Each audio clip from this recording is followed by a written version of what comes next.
hello everyone गोदान मोनसे भिडिअनि गेजेरजों नोंथांमोनखौ फिन खनसे बयखौ बरायबाय सलागोफोर ओरैनोथ' नोंथांमोना भिडिअनि थाम्बनेल आरो टाइटेलावथ' नायनानै एसेब्लाबो हमनो हाखादों जानांगौ दे स' दिनैनि भिडिअआ मानि बागै जागोन सलागोफोर दायो आं नोंथांमोननि सेराव लानानै फैदों आरडि मशन पिक्चार्स प्रेजेन्स बेनारनिफ्राय दिहुनजानाय मोनसे गोदानै आबुं बर' सावथुननि सायावहाय आपडेट लानानै फैदों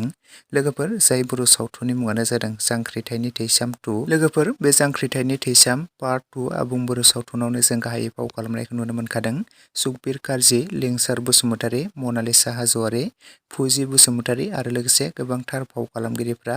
बे जांख्रिथायनि थैसाम 2 आबुं बर' सावथुनाव फावखौ खालामदों लोगोफोर आरो बे बर' सावथुननि स्ट'रि स्क्रिप्ट डाइरेक्सनखौ खालामदों बिथां पंकज लाहारी बिथां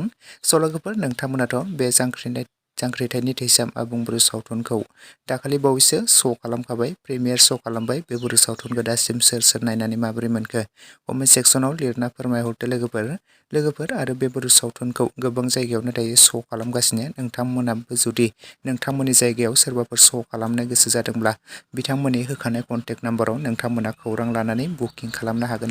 लोगोफोर आरो नोंथांमोना सोर बे जांख्रिथायनि थैसाम 2 आबुं बर' सावथुनखौ बबे डिस्ट्रिक्टनिफ्राय नायखो कमेन्ट सेक्सनाव लिरना फोरमायहरदो लोगोफोर आरो माबोरै मोनखो बयबो कमेन्ट सेक्सननि गेजेरजों लिरना फोरमायहरदो लोगोफोर